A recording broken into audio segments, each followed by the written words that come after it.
Olá a todos, sejam muito bem-vindos ao Anamnese Podcast. Eu sou Adriano Oliveira e o episódio de hoje é um episódio especial, em homenagem ao Dia Internacional das Mulheres.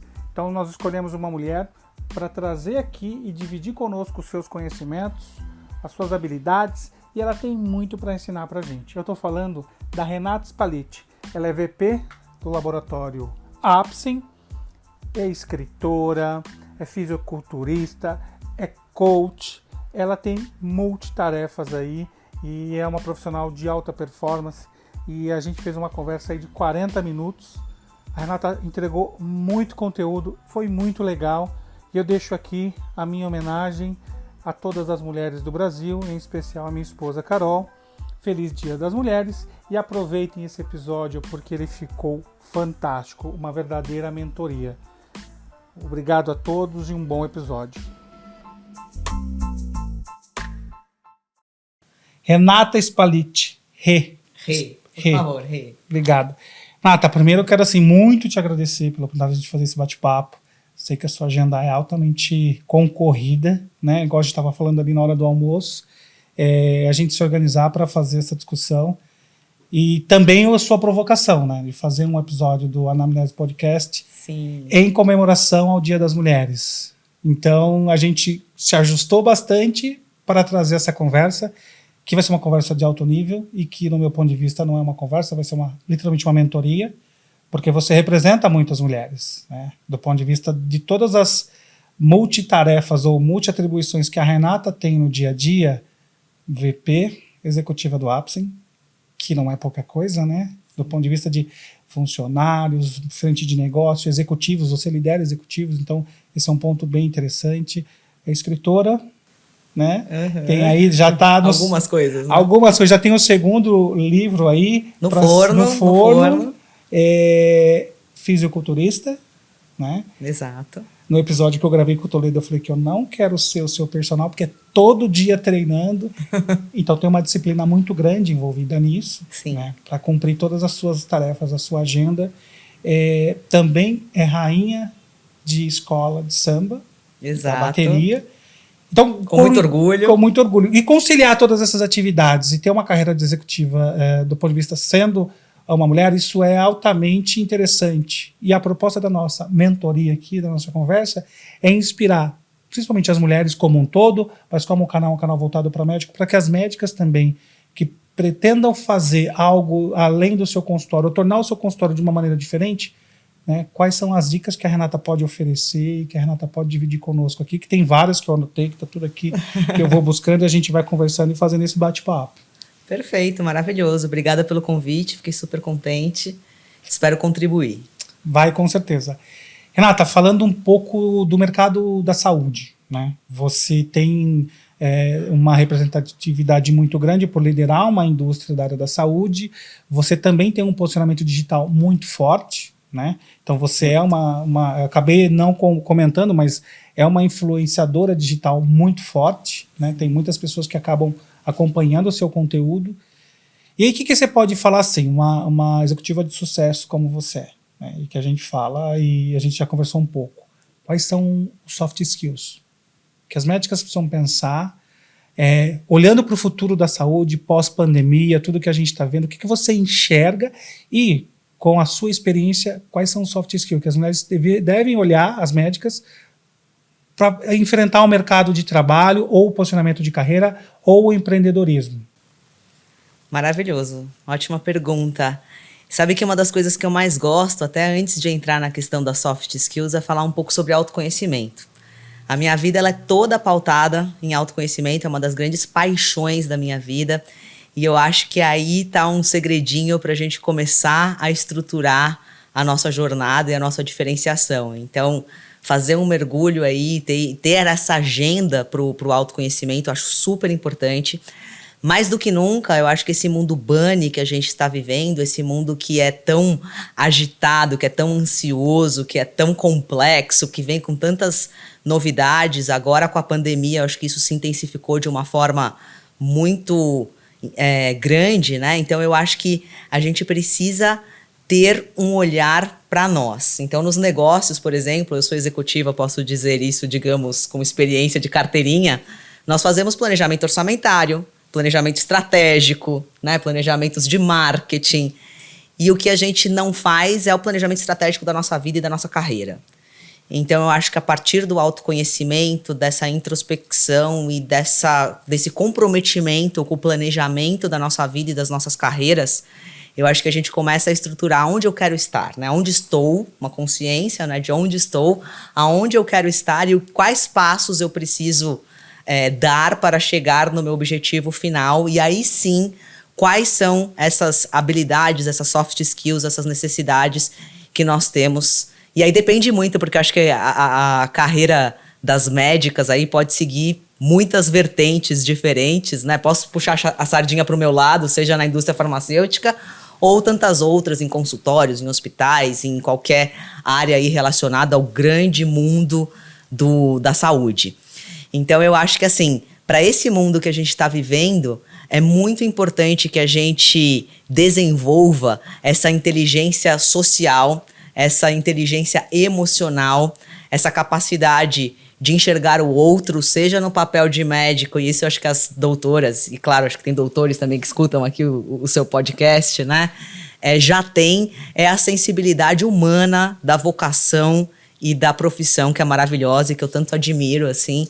Mas talvez a gente ir um pouquinho além dessa visão da saúde, dessa visão do contexto e entrar numa visão mais voltada à questão da holística toda que representa a vida de um indivíduo que está cada dia mais difícil, né? Então, acho que todas essas soft skills relacionadas a essas entrelinhas, a essa sutileza, a essas necessidades da gestão de pessoas, do convívio com pessoas, eu acho que ela se torna cada vez mais latente, cada vez mais necessária e cada vez mais nós somos chamados a colocá-las em prática e elas estão cada vez mais desafiadoras. Legal.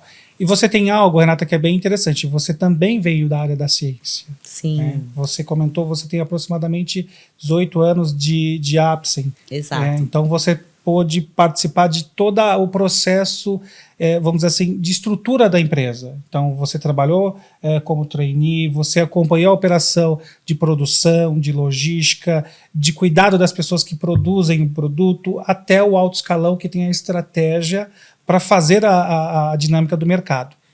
E isso traz um lado que muitas vezes o médico tá impregnado com o conhecimento científico, que é a sua base, é a sua essência, e graças a Deus que isso acontece. Sim. E como é que você vê que é algo que você também se tornou hoje para ter todo esse autoconhecimento, a mentoria, o coach, que é algo que você também hoje, dentro das suas várias atribuições aí, e do seu propósito, você acaba oferecendo isso como um recurso. Como é que o médico a médica pode se beneficiar dessa ferramenta? Porque às vezes a gente ficou um pouco banalizada com ela, mas é uma ferramenta extremamente importante quando muito bem posicionada. Sim, sim. Eu particularmente tenho uma tristeza pela banalização da profissão, do termo coach e coaching, né? Porque a gente acabou vendo uma quantidade imensa de profissionais aí se capacitando para se tornarem coaches e talvez nem todos dentro da essência efetivamente e dentro do propósito. Mas eu sou suspeita para falar porque eu tive processos aos quais eu fui coach que transformaram a minha vida. Então eu passei por 4 processos de coaching ao longo da minha carreira. Como eu sou colaboradora do meu próprio pai, né? Então o meu pai é o meu patrão também. Então, claro que o feedback ele fica um pouco diferente do que seria numa carreira tradicional. Não só do meu pai como meu superior imediato, mas dos meus pares, das pessoas que eu convivo e no passado das pessoas que ocuparam o espaço de meus superiores antes de eu me reportar para o meu pai. Então eu sempre tive um entendimento de que eu precisava buscar auxílio fora, de que talvez eu não teria dentro da Apsen toda o feedback que realmente eu precisava em alguns momentos. Então o coaching para mim ele foi esse espaço de desenvolvimento, esse espaço de até encontrar o meu caminho na minha jornada, na minha carreira, e que foi super importante. Além do processo de coaching, eu participei de alguns processos de mentoring. Então, aonde a diferença do coach e do mentoring é que o coach ele acaba sendo um facilitador e até um perguntador, é uma pessoa que vai sempre te perguntar, te provoca para que você encontre as suas respostas, e se você não tem, para que te guie aonde você pode encontrar, mas é um trabalho muito mais self, né? E a mentoria já é um especialista da tua área, de algo que você precisa desenvolver e que ele vem de fato te ensinar, né? Então eu já passei pelas duas experiências e eu sou tão apaixonada que eu acabei me formando como coach também. Então assim, hoje eu não atuo literalmente utilizando a ferramenta, digamos, para fazer processos de coaching, enfim, mas obviamente eu uso com a minha equipe, eu uso no meu dia a dia, e foi algo que me fez muito bem. Então eu recomendo muito, tanto para que se use como desenvolvimento, autodesenvolvimento, quanto para a gestão de negócios, para gestão de carreira, para gestão de pessoas. Eu acho que é algo realmente que faz toda a diferença. Assim, eu sou suspeita porque eu sou bem apaixonada. Que bom, vamos colocar em prática aqui agora também. Vamos. O que você acredita que as profissionais da área da saúde, as mulheres, enfrentam como o maior desafio, seja em posicionamento de carreira, em empreendedorismo? A gente comentava um pouco antes de começar a gravação a respeito da posição da medicina na área da indústria farmacêutica, de pesquisa e desenvolvimento. Olhando esse universo, para as mulheres da área da saúde, quais são os maiores desafios que você viveu e que você fala, olha, eu tive a experiência, isso aqui foi um passo importante, foi dolorido, eu venci? Qual é o ponto que você destaca que as mulheres precisam pensar nesse aspecto e já treinar para passar por essa situação? Olha, eu acho que um dos maiores desafios, e eu passei muito por isso, e eu enxergo que é uma questão voltada até ao universo feminino, está muito relacionado ao que a gente traz como bagagem enquanto mulheres, seja da nossa bagagem genética, seja da nossa bagagem histórica. Então, claro que a gente vive numa sociedade que teve o patriarcado como base ao longo de milhares de anos, então a gente traz toda uma herança, tanto genética quanto comportamental, de coisas que a gente escutou na nossa infância, que a gente cresceu sendo direcionadas a acreditar. Então acho que isso são barreiras que todas as mulheres, independente da área, precisam transcender e trabalhar e fazer aí uma parceria, tanto entre mulheres, que a gente se fala muito na sororidade, e eu sou uma fã de unir mulheres para que juntas se ajudem e batalhem, quanto na parceria com os homens, para que os homens também entendam essas necessidades, essas particularidades do universo feminino e possam ser grandes parceiros. Então eu acho que a mulher ainda também enfrenta bastante preconceito. E aí depende muito da área de atuação. Se a gente pensar no universo de médicas, pensando em especialidades, e são tantas, né? A gente percebe claramente especialidades que são mais representadas de forma feminina e aonde elas têm um protagonismo muito grande, e especialidades aonde elas são menos representadas e que a gente sabe que ainda existem muitos preconceitos a serem vencidos. E aí, de novo, é o exercício de batalhar para que a gente transponha essa realidade que hoje existe em diversos universos. Então, por isso eu trabalho muito pela representatividade feminina. Eu acho fundamental que mulheres estejam presentes em todas as instâncias, em todos os locais, para que a gente possa, de fato, mudar essa realidade. Um outro aspecto, e aí está muito mais relacionado a essas questões que eu gosto de falar que são sutis em relação ao aspecto feminino, assim, digamos, porque claro que a gente não pode generalizar, mas existem diferenças entre homens e mulheres se a gente pensar enquanto gênero, né? E eu acho que a mulher, ela cresce com tantas cobranças, com tantas responsabilidades e com tantas limitações, que muitas vezes ela coloca tudo e todos como prioridade e ela não se coloca como prioridade. Então, uma coisa que eu converso muito com o meu noivo, Adriano, e é engraçado porque ele não tinha essa percepção. E conforme a gente começou a conversar, ele falou, poxa, eu nunca tinha reparado essas coisas que você está me chamando a atenção. Então, por exemplo, acho que os homens eles têm um formato, um modus operandi, né, de forma geral, onde eles colocam como prioridade a sua carreira, eles colocam como prioridade os seus amigos, o happy hour do trabalho, porque é importante eu estar lá para garantir o meu relacionamento, para garantir o meu networking, o futebol com os amigos. A mulher, ela sempre vai colocar em primeiro lugar os filhos, a casa, a mãe, o pai. Então, assim, tem tantas coisas. Tem coisas sutis que fazem parte do dia a dia das mulheres, que também já são mais complexas e que não é uma obrigação também, mas que, entre aspas, a sociedade espera. Então, você tem que fazer unha, cabelo, depilação, não sei o que lá.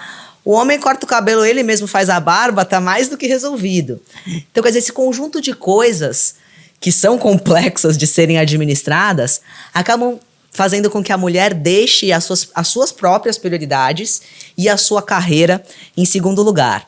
E o fato de muitas vezes não estar nesses momentos que os homens estão, seja lá no happy hour, no futebol, você muitas vezes não participa das conversas que são tão importantes quanto as conversas do dia a dia no trabalho. Então tem muita coisa que a gente resolve fora do trabalho. Você cria intimidade com o seu time, muitas vezes, você se relaciona com pessoas, você encontra oportunidades, às vezes até de networking de fora da sua área, neste momento. Só que a mulher não está lá. Então, quando ela chega para o jogo, o homem já está numa vantagem. Então, ele já tem uma vantagem histórica, ele tem uma vantagem emocional, porque ele já veio com essa carga de você pode, você é o cara, você, né? E ainda tem essas prioridades todas. E a mulher vem carregando essa coisa do não pode, não foi para você, não é espaço de mulher. Vem com essa coisa de não participar e colocar tudo em prioridade. Então, acho que esse conjunto, a mulher precisa trabalhar muito para, aos poucos, destruir e eliminar. E aí, de novo, eu volto, por isso que eu sou tão apaixonada pelo autoconhecimento. Eu ia falar exatamente isso. Conecta com o que você trouxe. O primeiro ponto é se autoconhecer e identificar as barreiras propostas ou impostas pela sociedade e entender, a gente vai entrar nesse outro tema depois do propósito, e daí você trilhar o seu caminho. E tem algo que você comentou aqui, Renata, que é interessante também. Você, com todas as atividades que você coloca na sua agenda, no dia a dia, seja no trabalho ou na vida pessoal, a sua agenda está embutida de muita coisa. Uma das coisas que você coloca é o autocuidado, né? Você tem uma disciplina muito forte no autocuidado. E, né, e o quanto isso te ajuda, e como que a gente faz isso, né? Eu queria que você também trouxesse um pouco dessa experiência, né? Dessa disciplina. Sim. Porque fazer o que você faz de atividade tem que ter muita disciplina, né? Tem, muita disciplina. Mas assim, primeira coisa que eu queria dizer, que eu acho que é importante, é que é possível, e eu nem sempre fui assim, porque às vezes as pessoas olham e falam, nossa, ela faz tanta coisa, né? E eu realmente não tinha esse histórico de passado. Eu tenho um livro que se chama Do Sonho à Realização, e nesse livro eu justamente conto a história de como que uma menina sonhadora se transformou numa mulher realizadora, porque eu era uma menina que sonhava muito, queria abraçar o mundo, criativa, cheia de mil ideias, mas não conseguia colocar tudo em prática, justamente abria um monte de ciclos, projetos e frentes, e não conseguia sair fechando e organizando cada uma delas, né? Então eu acho que, de novo, volto para o autoconhecimento, que é essa coisa de você se entender, colocar suas prioridades, entender as suas dificuldades, as suas deficiências. Todo ser humano tem lado luz e lado sombra, né? Então a gente precisa saber qual é o nosso lado luz, potencializar esse lado ao máximo, conhecer o nosso lado sombra, aceitar e acolher esse lado, porque ele existe, e trabalhar para minimizar ao máximo para que ele não te sabote, né? Que é a história muito do que a gente vê da autossabotagem, que está muito relacionada com toda essa questão da disciplina e tudo mais. E uma coisa que eu sou apaixonada, que sempre me ajudou, que tem relação com autocuidado, é o esporte. Então, assim, eu acho que o esporte deve ser uma prioridade na vida das pessoas. E eu costumo dizer que, poxa, esporte tem tanta modalidade, que às vezes as pessoas falam, mas eu não gosto de ir na academia, mas eu não gosto de correr. Mas tem alguma coisa aí dentro que você gosta, com certeza. Então, assim, falta também descobrir, se encontrar em algum espaço, ou às vezes até experimentar um pouco mais para que o nosso corpo se adapte e comece eventualmente a gostar. Mas o esporte, para mim, ele concentra tanta coisa. Ele é a minha principal válvula de escape. Então, imaginem que a minha rotina, principalmente como VP da Apsen, ela é muito estressante. Então, ao longo do meu dia, claro, eu tenho inúmeras coisas para celebrar, gostosas, etc. Mas a grande parte do meu tempo é lidando com problemas, com situações inusitadas, por mais que eu seja uma pessoa super disciplinada e eu saia de casa com a minha agenda toda organizada, vai aparecer 1 milhão de coisas ao longo do dia que me desestabilizam e que me fazem precisar me reinventar toda hora. Então o esporte vira essa válvula de escape. Ele é uma coisa que realmente muda a minha relação com o meu humor e com todas as oscilações. E aí a gente entra também num aspecto tão feminino, que são as questões hormonais e todas as nossas oscilações ao longo do mês, o quanto é importante você buscar este equilíbrio que te ajude também em diversos momentos da vida, sejam as mulheres que estão desde a puberdade até momento de transição, de menopausa. Eu acho que a gente passa por várias situações que o esporte pode ser uma base muito grande, mas para os negócios também. Então não é só para eu estar bem emocionalmente, não é só para eu estar bem fisicamente, para eu estar saudável, mas eu acho que me trouxe uma disciplina e me trouxe uma capacidade de raciocínio, de organização, que vem muito dessa coisa do esporte. Então esse autocuidado, assim, para mim, ele está muito pautado no esporte. Como eu fui atleta de fisiculturismo, eu acabei criando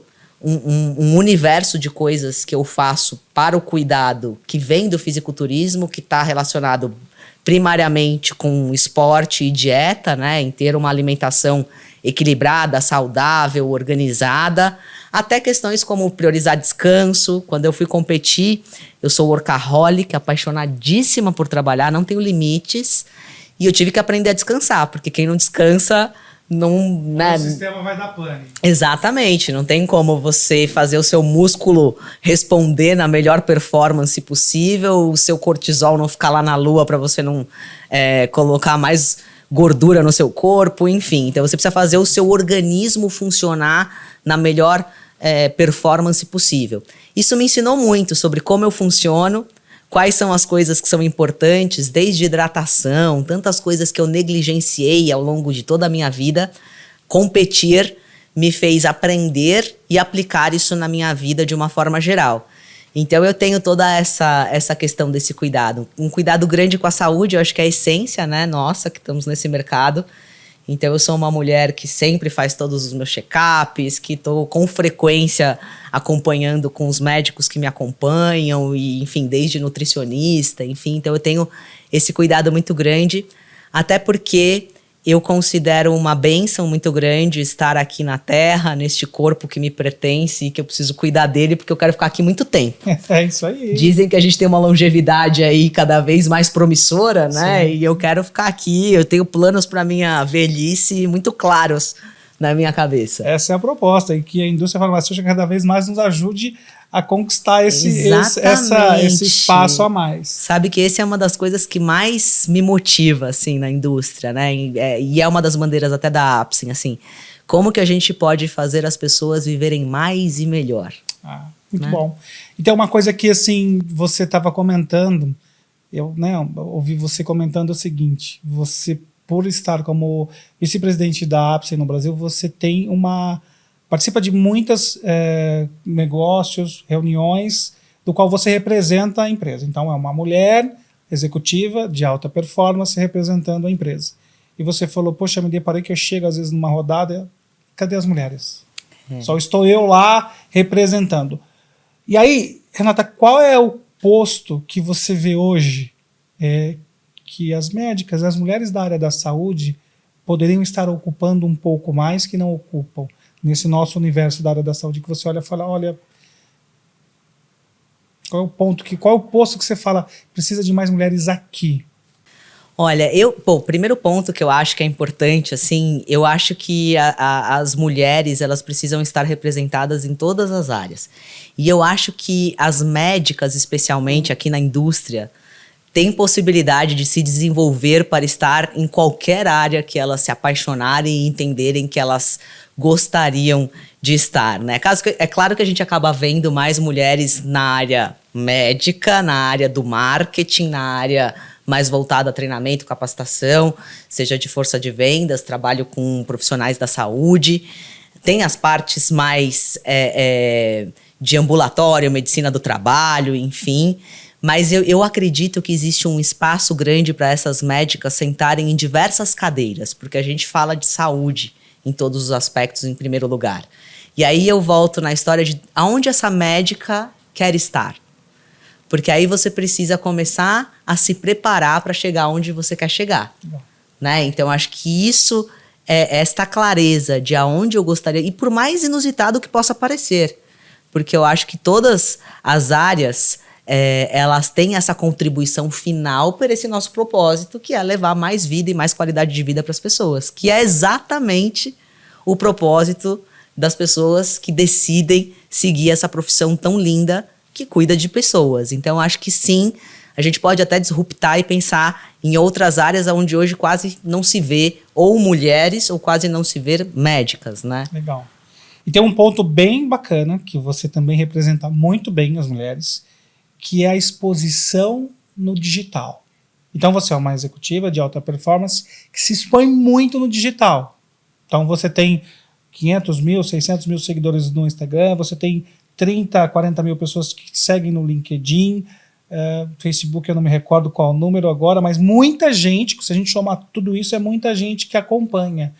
E isso é um bloqueio para muitas pessoas, e principalmente para a área da medicina, por uma questão comportamental, de ética, e como conquistar essa autoridade moral com profissionalismo, expondo um conteúdo interessante. Queria que você trouxesse isso para nós, que isso você também é expert nisso. Bom, eu sou apaixonada por produzir conteúdo. Eu aconselho aos doutores e doutoras que escutarem esse podcast que invistam nisso, porque eu acho que é importante hoje em dia você se posicionar no mundo digital, é um diferencial, né? E eu acho que assim, produzir conteúdo de forma profissional e estratégica, né? A gente não está falando aqui de expor vida pessoal, acho que aí é uma escolha de cada um, né? Mas quem quer se posicionar, seja como profissional ou como empresa ou de alguma outra forma, eu acho que traz uma responsabilidade muito grande. Então, acho que precisa de muito zelo, de muito carinho, né? Eu gosto de enxergar como algo que precisa ser sustentável também. Então, a partir do momento que você se predispõe a se expor, a trazer um conteúdo, que você faça disso uma rotina e que realmente isso te enalteça e, de novo, te leve aonde você quer chegar. Eu acho que você tem que produzir o conteúdo que valorize o profissional que você é, a posição que você tem e que te leve aonde você quer chegar. Então, por exemplo, vivemos agora uma situação de pandemia, ainda estamos na pandemia. A gente viu avanços que a gente esperava acontecerem como a telemedicina há muito tempo. E do dia para a noite a gente foi obrigado a usar a telemedicina porque não havia outra alternativa. Então, aqueles profissionais da saúde que negligenciaram alguma exposição digital, talvez tiveram ali neste momento de pandemia uma menor exposição. Então, acho que tudo isso precisa ser pensado. Eu acho que dá para se expor com estratégia, né? E aí não precisa ter tanto essa preocupação do que será exposto, porque você que vai escolher, você vai pensar e estruturar para que, de fato, você coloque o que te interessa e o que faz parte da tua carreira. Então, eu sou uma pessoa muito, assim, preocupada com o que eu exponho nas minhas mídias, eu tenho muita responsabilidade, tenho também muito carinho, porque eu faço isso com amor. Então, como eu comentei, se eu sou coach, se eu quero ajudar mulheres, se eu quero ajudar pessoas, tem uma boa parcela do meu trabalho que ela é social, que ela é puramente para realmente dar conteúdo, ajudar as pessoas, mas eu tenho muito zelo, muito carinho e muita responsabilidade com tudo que eu posto nas minhas redes e com tudo que eu interajo em outras redes também, porque eu acho que isso é outra coisa que é importante ficar sempre no nosso radar, que qualquer interação que a gente faz, comentário, validação de algo, a gente está sendo visto, percebido e julgado, né? Mais do que nunca. Então, acho que isso é importante. Numa fase de cancelamentos que a gente tem visto, né? Sim. Tão fortemente. Então, acho que esse cuidado é importante. Legal.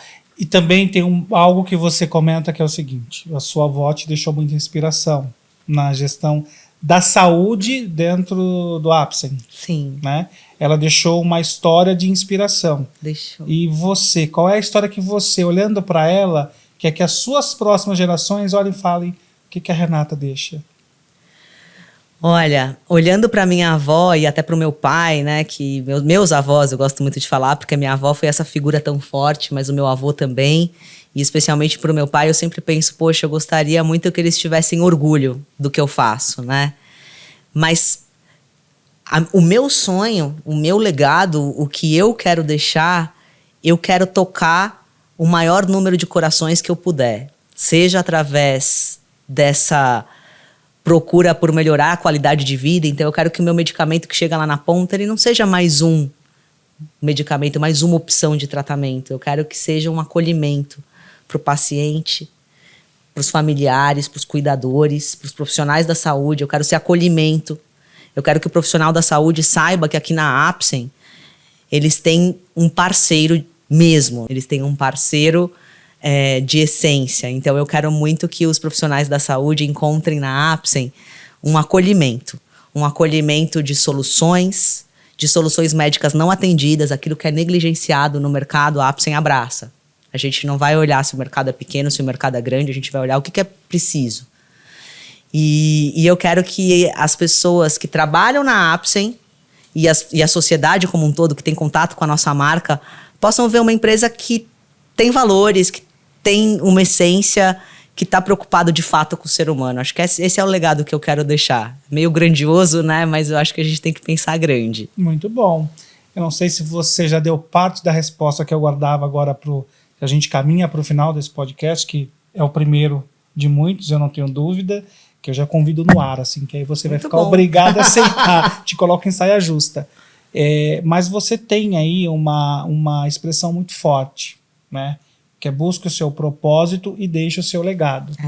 Qual é o seu propósito, Renata? O meu propósito de vida, eu acabei de falar um pouquinho do meu propósito na Apsen, mas o meu propósito de vida é incentivar as pessoas para que elas encontrem o seu propósito e deixem o seu legado. Eu quero muito despertar as pessoas para que elas se coloquem como prioridade, para que elas se fortaleçam e saibam que elas podem chegar onde elas quiserem. Eu acho que assim, o ser humano tem uma capacidade assim imensurável. A gente ainda não sabe, e você no seu podcast acho que pode e deve falar muito sobre isso com os neurocientistas, né? A capacidade que a gente tem, seja a nossa cabeça, né? Seja mental ou seja de execução, até braçal. A gente pega na nossa história e vê o que o ser humano foi capaz de fazer, e às vezes a gente duvida que a gente não consegue atingir algum objetivo na nossa carreira, que a gente não consegue inovar e fazer alguma coisa muito inusitada, e isso não é verdade, né? Então, assim, eu gostaria muito de poder ajudar as pessoas a trilharem essa jornada. Então, e aí, quando a gente olhar para a Renata, pessoa, o legado que a gente vai encontrar, que você quer que as pessoas olhem, qual é a palavra que você define? Qual o legado que eu quero deixar quando as pessoas olhem? Essa pergunta é difícil, em definir uma palavra, uma coisa fácil, tão grandiosa. Se fosse fácil, eu não faria para você. Você está na cadeira certa. Uma mulher de alta performance, multitarefas como você é, que lida com várias situações, várias frentes. Você é desafiada a todo momento. Tem uma parte aqui que, assim, que eu fico olhando para você e eu vejo o seguinte, você enfrentou o desafio de ser mulher na gestão. A gente sabe, a gente não entrou aqui em questões que o nosso foco é dar ferramentas para as mulheres chegarem em postos que elas desejam. Sim. Mas você enfrentou dois, no meu ponto de vista. A gente já falou sutilmente a respeito disso. O teu patrão é o teu pai. Né? Então, assim, foi muito desafiador para você sentar na sua cadeira. Sim. Né? Porque você sentou na sua cadeira porque o teu chefe é o teu pai. Né? Então, quando eu quis trazer você aqui para esse podcast, é porque eu vejo muito o seu envolvimento e na sua superação, que esse é o maior, eu olhando aqui, acho que é o maior legado que você deixa, essa superação. Você foi, como a gente fala nos livros de administração, você veio do chão de fábrica à estratégia da companhia. Sim. Né? Então, você deve também ter tido muito peso nisso, mas acho que esse é algo que eu olho para você e me identifico muito como, poxa, que mensagem que você deixa. Você poderia estar herdando. Você não está herdando, você está sucedendo. Que é muito diferente, é muito valoroso. Exatamente. Eu quero muito inspirar as pessoas. Eu quero plantar essa sementinha no coração, essa inquietude, essa vontade de fazer e de realizar. Muito bom. Renata, obrigado. Primeiro de muitos. Prazer falar contigo. Conversa rica, vejo nos seus olhos o brilho que você entregou aqui de conteúdo nessa mentoria, desse podcast, e a gente vai colocar outros aí. Quem nos acompanhou até o final, muito obrigado pela audiência e até o próximo episódio. Muito obrigada. Foi um prazer estar aqui com você. Obrigada, Adriano.